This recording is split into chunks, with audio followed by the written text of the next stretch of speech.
जंतुओं और पौधों के शरीर में भी ऊतक होते हैं। ऊतक है क्या? ऊतक है समान कोशिकाओं का समूह मिलकर ऊतक बनाता है। तो इसी तरीके से पौधों में जो ऊतक होते हैं उन्हें बोलते हैं पादप ऊतक। क्या बोलते हैं? पादप ऊतक। तो पादप ऊतक क्या होते हैं कि जैसे हम लोग जानते हैं कि जंतुओं में लंबाई जीवन भर बढ़ती है? पौधों में क्या होता है? पौधों में लंबाई हम लोग देखा होगा उनकी नई नई शाखा निकलती रहती है ना, और उनकी तने की मोटाई बढ़ती रहती है। तो ऐसा क्यों होता है? क्योंकि उनमें एक विशेष प्रकार के ऊतक होते हैं। तो उसे क्या बोलते हैं? पादप ऊतक बोलते हैं।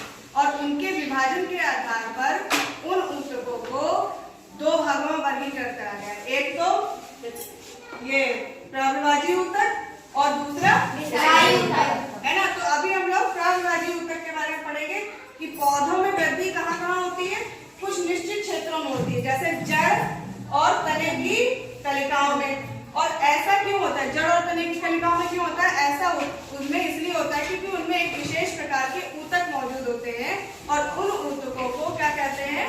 प्रविभाजी ऊतक कहते हैं, या विभाजित वृद्धि करने वाले ऊतक कहते हैं। अब आज जो है इसका मतलब अपने आप से प्रैक्टिकल करके देखेंगे कि प्याज को हम लोग क्या करेंगे? पानी में रखेंगे, और फिर उसके बाद देखेंगे कि उसमें क्या होता है, कि उसकी जड़ में कोई परिवर्तन होता है या नहीं होता है। तो वो हम लोग खुद अपने आप से करके देखेंगे। चलो।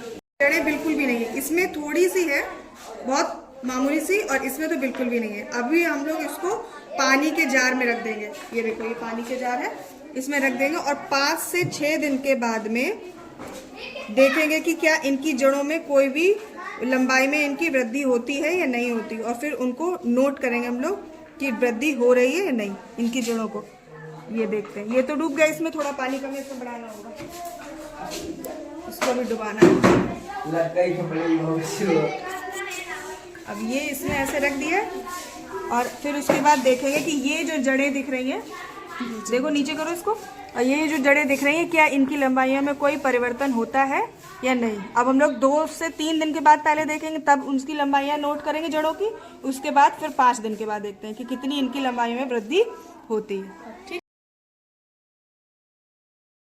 उस दिन हम लोगों ने देखा था कि इस प्याज में उस दिन बहुत छोटी छोटी सी जड़ें थी, बहुत नन्ही सी, बहुत मतलब आधा सेंटीमीटर भी नहीं थी जब हम लोग ने देखा था। लेकिन आज देखो इनकी जड़ें कितनी लंबी लंबी, लगभग ये 3 सेंटीमीटर की एक जड़ हो चुकी है। आज हम लोग ने कौन से दिन करा था? उस दिन से आज कौन सा दिन है? चौथा दिन है ना। तो 4 दिन में इनकी जड़ों में कितनी वृद्धि हो गई है?